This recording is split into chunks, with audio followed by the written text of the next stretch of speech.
Welcome back to the second part of the overview of the concept of perfusion.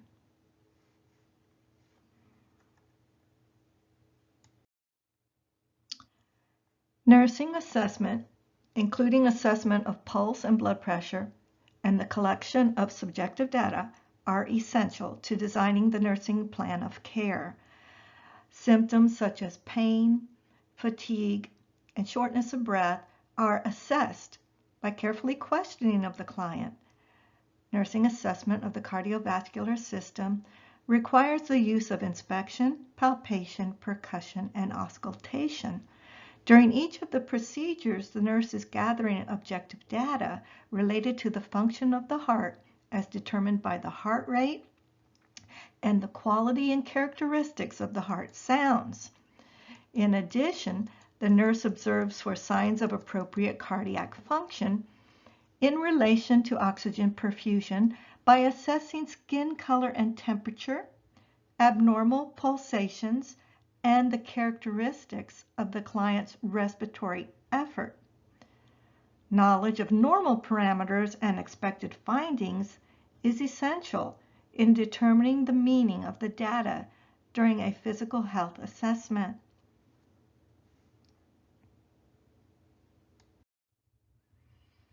A health assessment interview to determine problems with cardiac structure and function may be conducted during a health screening, may focus on a chief complaint, such as chest pain, or may be part of a total health assessment. If the client has a problem with cardiac function, analyze its onset, its characteristics, its course, the severity, precipitating and relieving factors, and any associated symptoms, noting the timing and circumstances. The interview begins by exploring the chief complaint, such as chest pain, as we mentioned earlier, but it could be other complaints such as palpitations or shortness of breath. For the client with chest pain, assess in terms of the location of the chest pain, the quality or character, the timing, the setting, or precipitating factors, severity, aggravating and relieving factors, and associated symptoms. Explore the client's history for heart disorders, such as angina, heart attack, congestive heart failure, hypertension, and cardiac valvular disease. Ask the client about previous heart surgery or illnesses, even things such as rheumatic fever. Also ask about the presence and treatment of other chronic illnesses, such as diabetes or bleeding disorders. Review the client's family history for coronary artery disease, hypertension, stroke, etc. Ask the client about past or present occurrence of various cardiac symptoms, such as chest pain, shortness of breath, difficulty breathing, cough, palpitations, fatigue, lightheadedness or dizziness or fainting, presence of heart murmur, blood clots or swelling. Review the client's personal habits and nutritional history, including body weight, eating patterns, dietary intake of fats, the use of caffeine and cholesterol, etc. Assess the client's sleep patterns for interruptions in sleep caused by dyspnea, cough, discomfort, urination, or stress.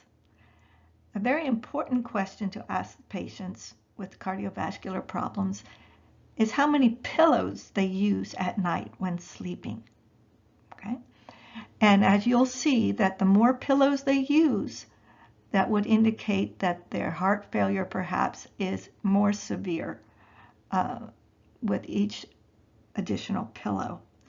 Sometimes a heart failure patient will even say that they don't sleep in their bed with pillows anymore, and instead they sleep in a chair or a recliner in the living room.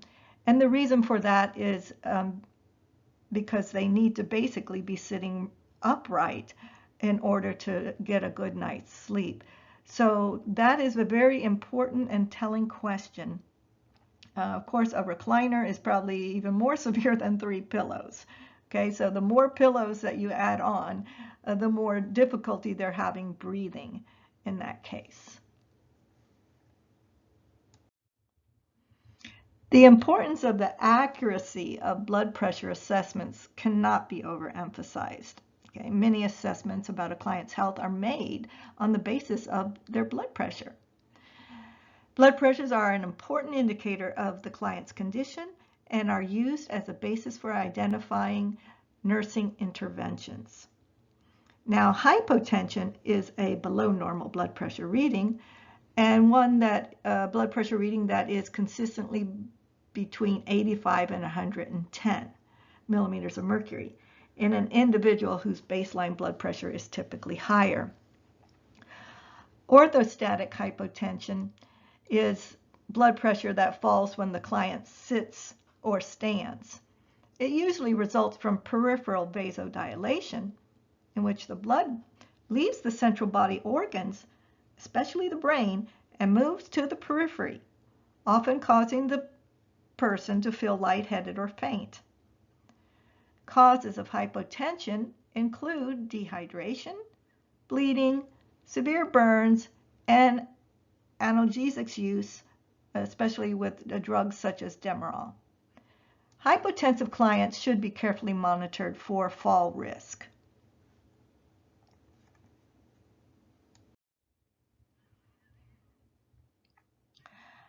Hemodynamics refers to the interaction of various aspects of the heart and blood vessels to maintain adequate perfusion to body organs.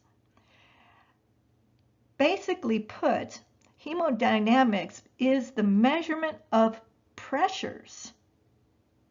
Okay? Hemodynamic evaluation assesses the amount of blood in the venous system, the ability of the heart to pump blood systemically, and also hemodynamic evaluation can be used to assess the resistance of the arterial system, blood vessels, which is created by the vascular tone against which the heart must pump.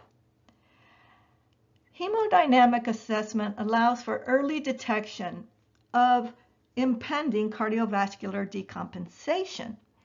It also allows for identification of critical illness and the selection of appropriate treatment modalities. It also allows for monitoring of therapeutic interventions. The degree of assessment usually correlates with the type and severity of the condition being evaluated. Conditions in which hemodynamic evaluation is particularly important include things like an acute MI, shock, sepsis, and septic shock, heart failure, cardiac valve diseases, hypertensive crisis, severe burns, arrhythmias. Okay, are you beginning to see the picture? All those topics that I just listed are indeed what are exemplars that we will be covering this semester. So that is why we want to introduce you to hemodynamic monitoring. It allows us to assess the patient. The 4 factors that affect the hemodynamic condition are listed in this slide. Myocardial contraction, heart rate, vasoactivity, and intravascular volume. Okay, so those are the 4 factors that affect our measurements, our pressure measurements, when we're taking care of these patients with these conditions.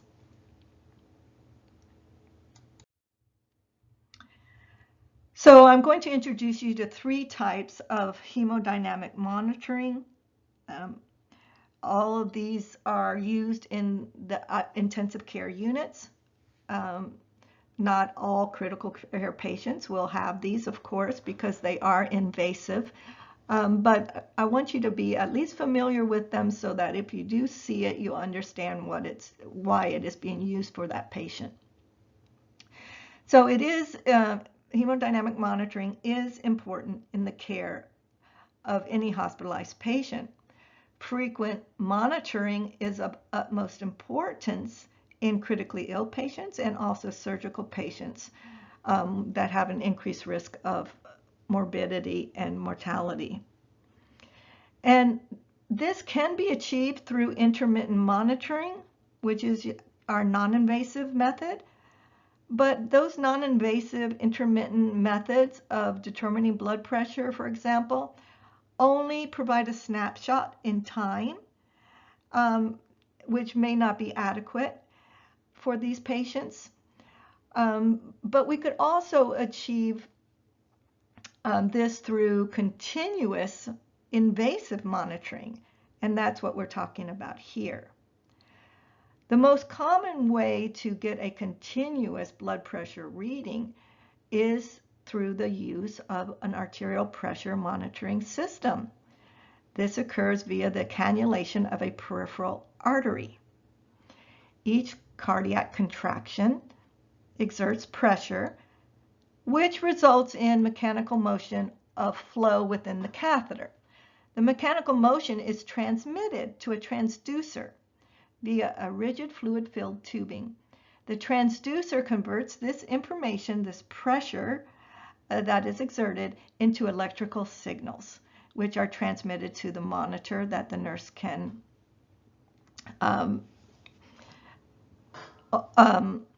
what's the word I'm looking for? I don't want to say what she can monitor, but looks to the monitor for a continuous readout.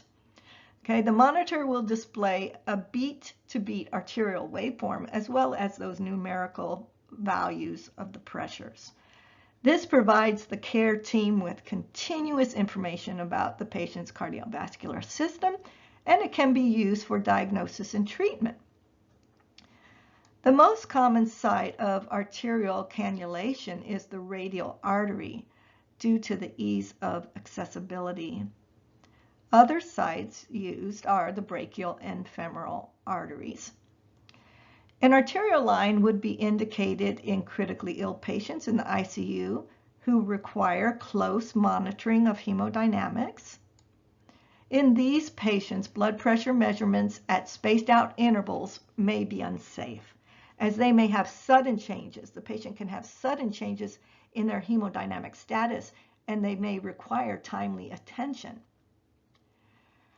Also, we'll use hemodynamic measurements for patients being treated with vasoactive medications. These patients benefit from arterial monitoring, allowing the clinician to titrate the medication to the desired blood pressure effect in a safe manner.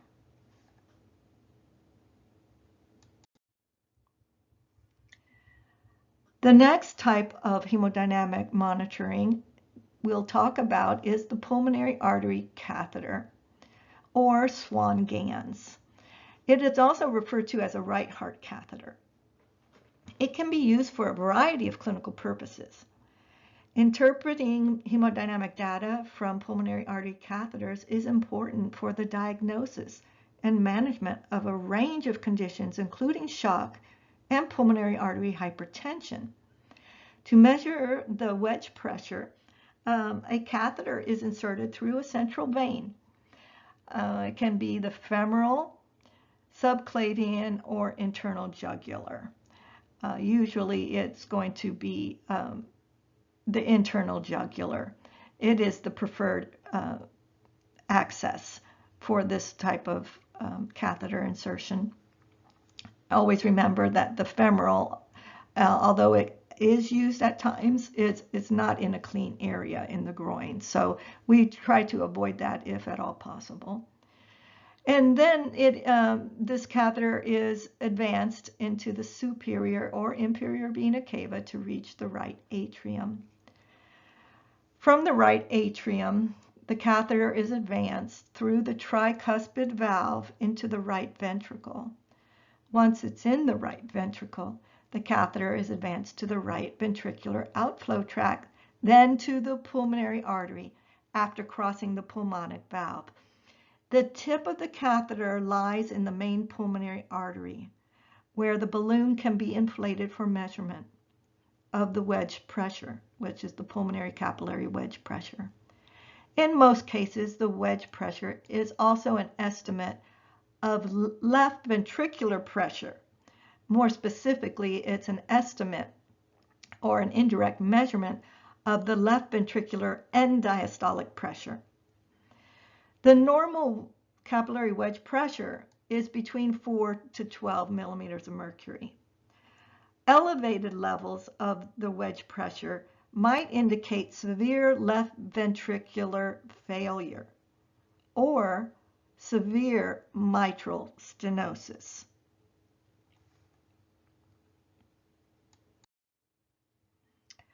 Now, the third type of hemodynamic pressure monitoring that we'll talk about today is the central venous pressure.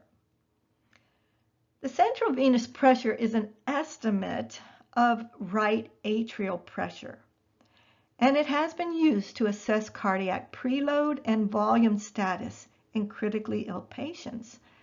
It assists in the diagnosis of right-sided heart failure, and it can guide fluid resuscitation.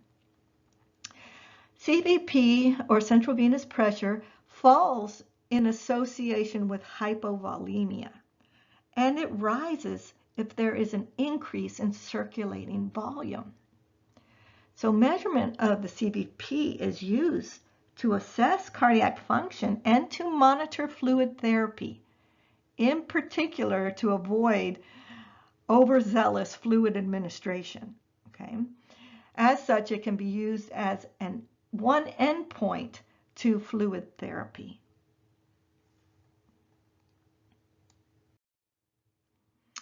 So moving along, that was all assessment. Now we're going to give an overview of diagnostic tests used in this concept of perfusion. The results of diagnostic tests of cardiac function are used to support the diagnosis of a specific disease, to provide information, to identify or modify the appropriate medications or treatment therapy used to treat the disease, and to help nurses monitor the client's responses to the treatment and nursing care interventions. Diagnostic tests appropriate for determining cardiac function may include any of the following: serum cholesterol, triglycerides and lipids, stress and exercise tests, x-rays, MRI, CAT scan, PET scans, echocardiograms, TEEs, which is your transesophageal echocardiograms, the cardiac catheterization procedure with coronary angiography, pericardiocentesis, EKGs, and cardiac enzyme levels, such as troponin, creatinine kinase, etc. So we want to spend a little more time on this topic of cardiac catheterization that was just listed in the previous list of diagnostic tests. Cardiac catheterization is a common procedure. This occurs in the cath lab, okay, of the hospital. It provides information about coronary artery disease, also congenital and vascular heart disease, and ventricular function.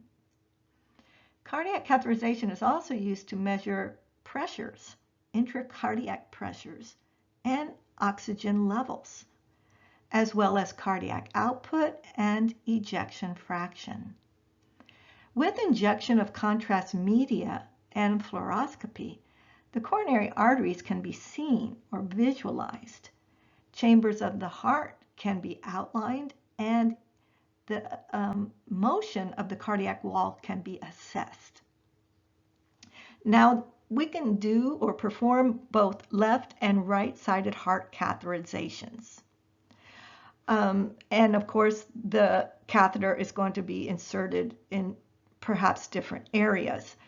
But I want to focus a little more on the left-sided heart catheterization, because this is what is used for angioplasty. And so what we have here, and angiography.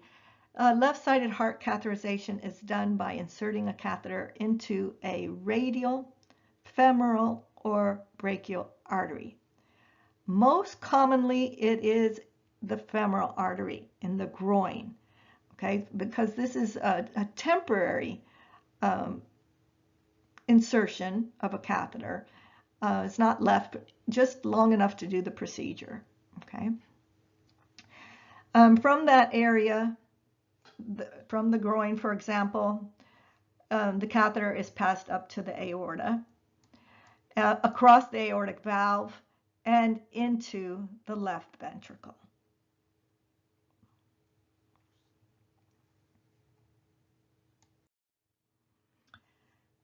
Coronary angiography is done with left-sided heart catheterization. The catheter is positioned at the origin of the coronary arteries, and from there, contrast media is injected into the arteries. Patients often feel a temporary flush sensation with dye injection. And the pictures or images that are shown will indicate the location and severity of any of the blockages in the coronary arteries. Complications of this procedure, cardiac catheterization, include bleeding or hematoma at the puncture site. Also, allergic reactions to the contrast media. Other complications occur as well, but not as frequently. We have things such as an aortic dissection, dysrhythmias, and even puncture of the ventricles with the guide wire and catheter. So what I want to stress for you here is that care for this person, this patient, before they go down for cardiac cath may include stopping or placing on hold any anticoagulants or antiplatelet medications that the patient is taking. Okay. Now, I use the word blood thinners here to communicate this idea to you, but you'll understand later that I am really opposed to use of that term. Blood thinners is okay for you if you're speaking to your patient, because that's what they understand. But in truth, almost all of these medications, I can think of only one example that's an exception, do not thin the blood. Okay, they are anticoagulants, and there are different routes and methods in which they work, but they do not work because they thin the blood. So anyway, what we want to make sure is that we hold those medications. Now, be thinking about why. Why are we wanting to hold those medications before they go for this procedure? Because what I just explained, that the number one complication of cardiac catheterization is bleeding. Okay, so that's one thing that you need to have ingrained in your mind, because this will be what you need to focus on when a patient returns to the floor or the unit after having this procedure done. Okay, it's all about monitoring for bleeding, understanding that this is the number one complication. Okay. Now next, before the patient goes down, why not tell him what to expect? If you all of a sudden had this warm feeling coming over your entire body, wouldn't you want to know that you're not dying, but instead that that's expected? So tell them that they may feel that flush, that warm flushed feeling, because they are injecting dye into their blood vessels. For them to know that ahead of time is very important. And then there's one other thing that the nurse needs to do before the patient goes down for cardiac cath, and that is to ask the patient if they have any allergies to contrast media or dyes. Okay. And sometimes, how do we do that? We also ask, do you have an allergy to shellfish because sometimes those two things come together. So ask the patient, do you have any allergies to contrast media or dyes? Do you have any allergies to shellfish? Okay, because we certainly cannot just send them ahead if that's the case, knowing that this is what is going to occur during the procedure. Now, after the procedure and the patient comes back, immediately in the post-procedure area, they will remove the sheath, okay? And they will apply pressure. Their main focus is to stop this bleeding. We have this really quite large hole in the groin area usually, and so they are going to monitor this and make sure the bleeding stops. But understand that the bleeding can also be internal, and they can develop a humongous hematoma. Now, I've seen it happen, and I've even seen patients who've had a 7-day length of stay in the hospital because of this large hematoma that formed in this area. It can bleed all into the thigh area because of the groin access. So when the patient does leave the post-cardiac care catheterization area, they're going to be sent back to the unit or floor, and then the nurse is responsible for assessing the site frequently. And how do we assess for a perfusion? We palpate, we use our hand, and we assess for temperature, color, pulse, and pain. And we compare those things bilaterally, right?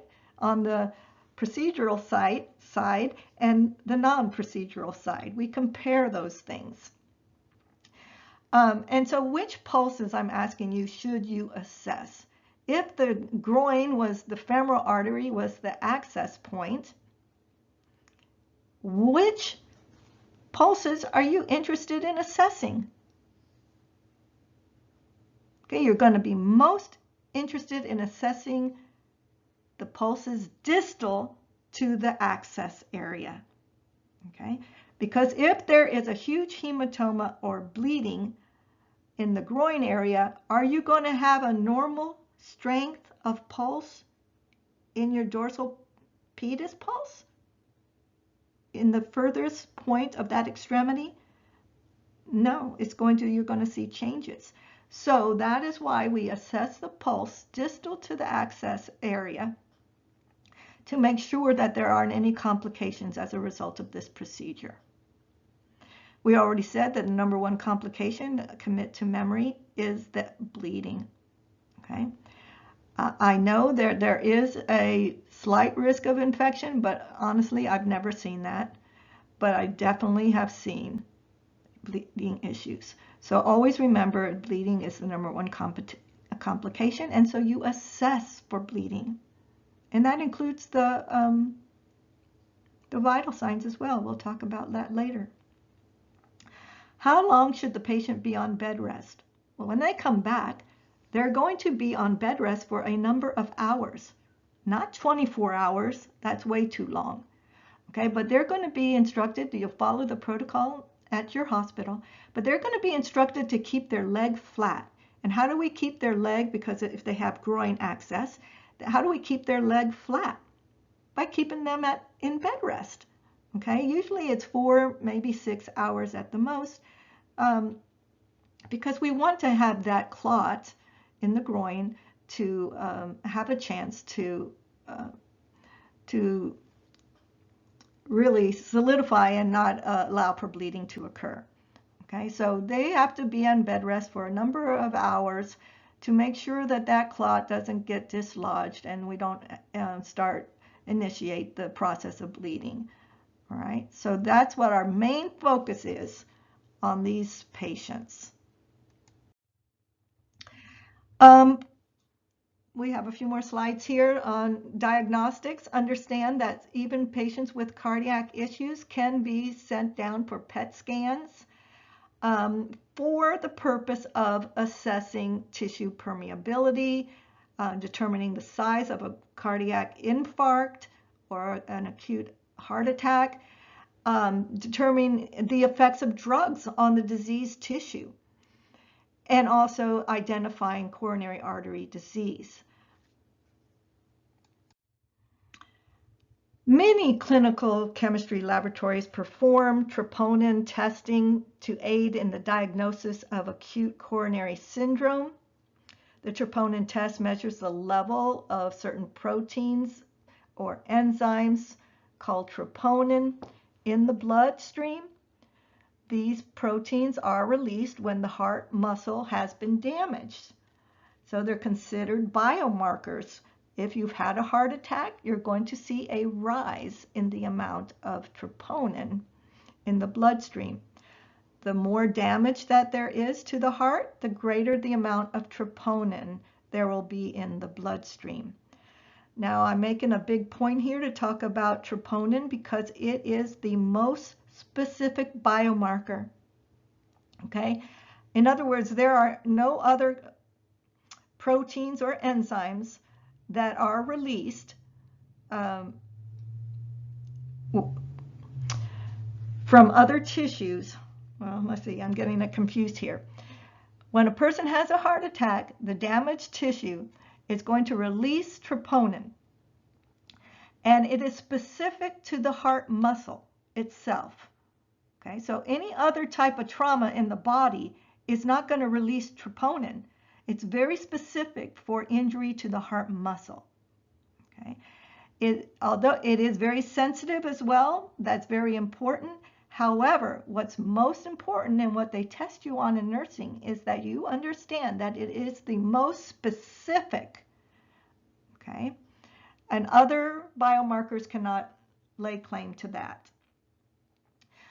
Another thing is very nice about troponin is that it rises very quickly after the cardiac injury. It peaks also within 24 to 36 hours, and another distinguishing characteristic is the fact that it remains in the bloodstream for sometimes up to 2 weeks after an individual has had a heart attack. So it clearly has advantages over some of the other biomarkers.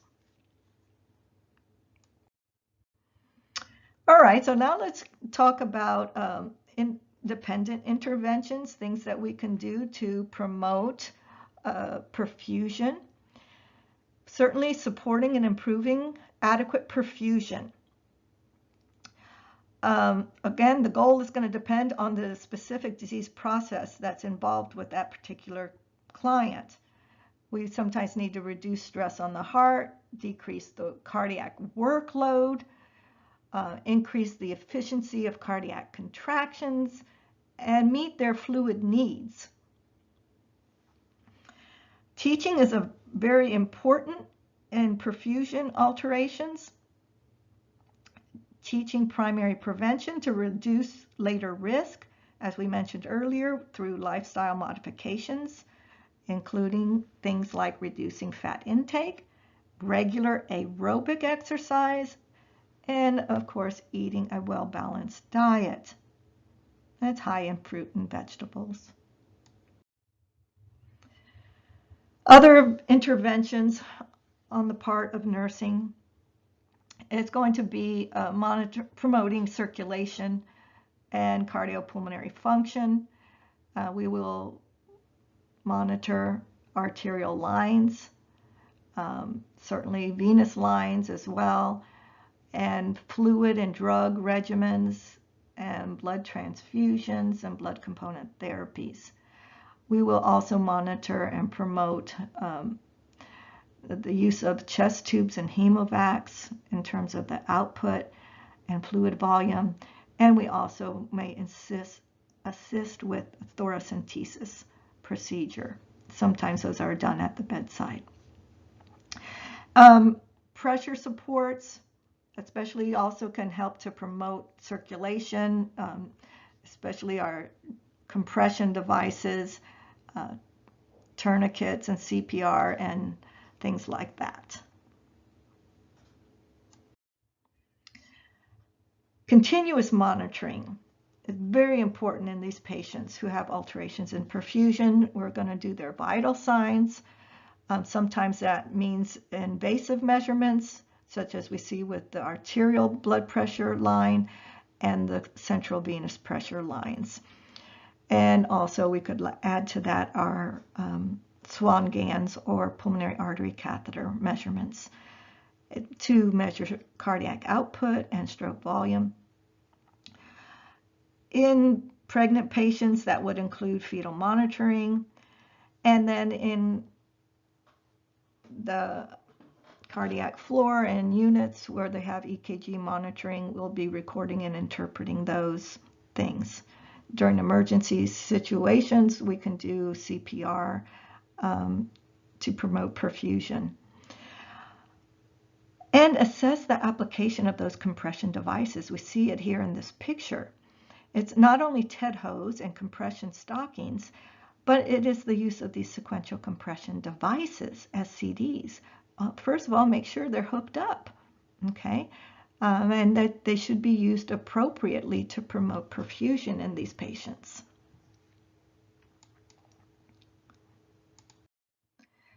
Finally, this last slide on the overview is going to be related to collaborative therapies. Patients with alterations in perfusions can go to surgery. Open heart surgery is common. In this case, we have an elaborate cardiac rehabilitation program. The cardiac rehabilitation team is multidisciplinary, and it highlights the role of the team, which focuses on the patient, converging on this multidisciplinary expertise, whose goal it is to reintegrate the patient into their life with their appropriate evaluation, treatment, and changes in lifestyle. The collaborative care model has improved post-operative outcomes in the cardiovascular surgical unit for those patients needing prolonged ICU care. Cardiac rehab is a medically supervised program, and it includes exercise support, so very valuable, we'll learn why, and counseling and education. This comprehensive program helps patients recover from a heart attack or other heart problem. It offers many benefits that can improve the health and quality of life for our patients.